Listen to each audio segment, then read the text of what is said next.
Speaker, আপনাকে ওই চেয়ারে দেখে একটু আশ্বস্ত হলাম আপনি সংসদ সদস্যদের সময়ের ব্যাপারে একটু দয়াবান।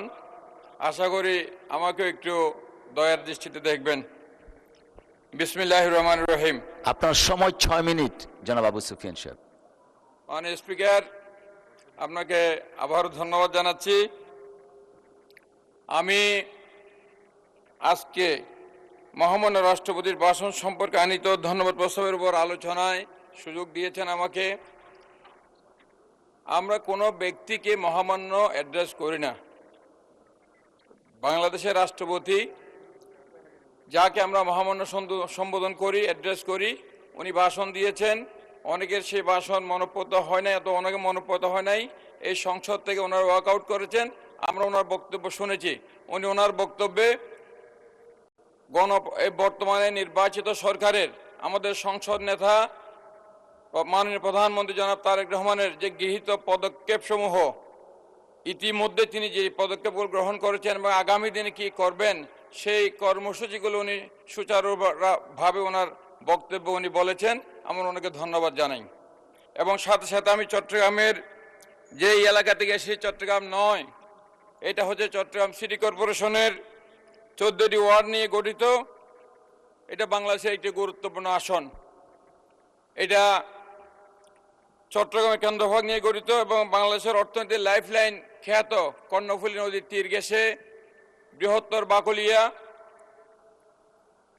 এবং চট্টগ্রাম সিটি কর্পোরেশনের মূল কেন্দ্র কোতোয়ালি থানা, শিক্ষা এবং ঐতিহাসিক যে শিক্ষা কেন্দ্র চকবাজার এবং ডবল মোরিং, আগ্রাবাদ বাণিজ্যিক এলাকা নিয়ে চাকতাই খাতুনগঞ্জ, এই সমস্ত এলাকা নিয়ে আমার নির্বাচনী এলাকা।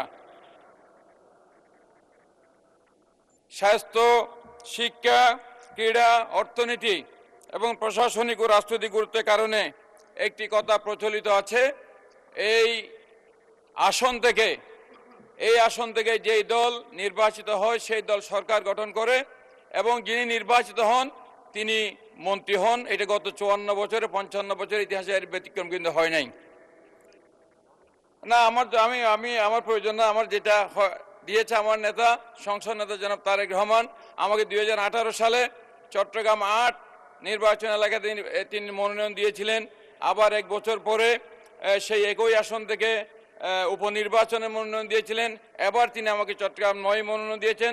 চট্টগ্রাম 9-এর মানুষ আমাকে বিপুল ভোটে নির্বাচিত করে সংসদে পাঠিয়েছেন। আমার নেতা কর্মীরা আন্তরিকতার সাথে আমার পক্ষে কাজ করেছেন। আমি আমার নির্বাচন এলাকার জনগণকে, আমার দলের সমস্ত নেতা কর্মীদেরকে আমি ধন্যবাদ এবং কৃতজ্ঞতা জানাই। আমি শ্রদ্ধাভরে স্মরণ করি আজকের এই সুযোগে, যার হাত ধরে আমরা জাতীয়তাবাদী ছাত্র দলের রাজনীতি থেকে তরুণ ছাত্র কর্মী হিসেবে এই রাজনীতিতে, বাংলাদেশ জাতীয়তাবাদী দলের রাজনীতিতে এসেছিলাম। সেই গণতন্ত্রের আপসহীন যোদ্ধা দেশনেত্রী বেগম খালেদা জিয়া, যিনি গৃহ বধূ থেকে এসে বিএনপির দুঃসময়ে বিএনপির হাল ধরে স্বৈরাচার বিরোধী আন্দোলনে নেতৃত্ব দিয়ে দেশে গণতন্ত্র প্রতিষ্ঠা করেছিলেন, সংসদীয় গণতন্ত্র দিয়েছিলেন। আমি আজকে কৃতজ্ঞতার সাথে, শ্রদ্ধার সাথে স্মরণ করি স্বাধীনতার মহান ঘোষক, যিনি এই চট্টগ্রামের কালুরঘাট বেতার কেন্দ্র থেকে ঘোষণা দিয়ে বাংলাদেশের স্বাধীনতা ঘোষণা দিয়েছিলেন এবং গোটা জাতিকে ঐক্যবদ্ধ করেছিলেন।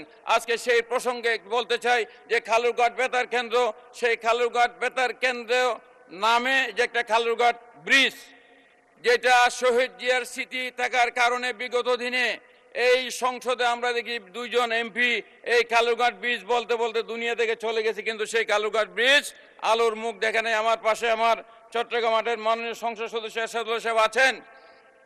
আজকে চট্টগ্রামবাসীর প্রাণের দাবি এই কালুরঘাট ব্রিজ, এবং সেটা আজকে শহীদ জিয়ার স্বাধীনতার ঘোষণাকে স্মরণীয় করে রাখার জন্য আমি আজকে প্রস্তাব করব সেই ব্রিজ যাতে মহান স্বাধীনতার ঘোষক শহীদ রাষ্ট্রপতি জিয়াউর রহমানের নামে নামকরণ করা হয় এবং সেই ব্রিজ যাতে অবিলম্বে সেই কার্যক্রম যাতে শুরু করা হয়, সেটা আজকে চট্টগ্রামবাসীর প্রাণের দাবি। আমরা অত্যন্ত আশান্বিত, আজকে চট্টগ্রামের মানুষ প্রাণ ভরে বাংলাদেশ জাতীয়তাবাদী দলের পক্ষে তাদের রায় ঘোষণা করেছে। আজকে আমাদের নেতা, মাননীয় সংসদ নেতা, মাননীয় প্রধানমন্ত্রী, উনি দেশ পরিচালনার দায়িত্ব নিয়েছেন। চট্টগ্রামের প্রতি শহীদ জিয়ার একটা আলাদা টান ছিল, বেগম খালেদা জিয়ার একটা আলাদা টান ছিল, আমাদের নেতা জনাব তারেক রহমানের সেই চট্টগ্রামের প্রতি একটা আলাদা টান আছে। আমরা কোনো দাবি দাওয়া নিয়ে আসে নাই। আজকে এমন অবস্থা হয়েছে যে সরকার আসে, সরকার যায়, সংসদ আসে, সংসদ যায়, কিন্তু যারা আমাদেরকে ভোট দিয়ে এই সংসদে পাঠায় তাদের ভাগ্যের খুব বেশি পরিবর্তন ঘটে না। আজকে যারা সেই মানুষদের পক্ষে দুইটা কথা বলতে এসেছি, যে আমাদের নেতা জনাব তারেক রহমান যে আই হ্যাভ এ প্ল্যান, যেটা প্ল্যান দিয়েছিলেন, যে 31 দফা কর্মসূচি দিয়েছিলেন, সেই কর্মসূচি, সেই প্ল্যানের প্রতি আজকে সারা দেশের মানুষ ওনার প্রতি আস্থা রেখেছেন, ওনাকে রায় দিয়েছেন, ওনাকে দেশ পরিচালনার দায়িত্ব দিয়েছেন। এবং আমরা আশা করি এই ব্যক্তিগত এই সমস্যা সেই সমস্যা এগুলাতে না গিয়ে উনার সুযোগ্য নেতৃত্বে বাংলাদেশের মানুষের কাঙ্ক্ষিত যে বাংলাদেশ, যে নিরাপদ বাংলাদেশের কথা তিনি বলেছেন, যেভাবে মানুষের অধিকারের যে বাংলাদেশের কথা তিনি বলেছেন, সেই বাংলাদেশ আমরা ইনশাল্লাহ ফিরে পাব। আর আজকে জনরায়ে সরকার পরিচালনার দায়িত্ব নিয়ে স্বল্প সময়ে মাননীয় প্রধানমন্ত্রী জনাব তারেক রহমানের নেতৃত্বে যে সকল যুগান্তকারী পদক্ষেপ গ্রহণ করা হয়েছে তা ইতিহাসে নজিরবিহীন। রাজনীতিতে প্রতিশ্রুতি ও অঙ্গীকার রক্ষার পাহাড় সম দৃঢ়তা দেখানোর যে নজির। ধন্যবাদ।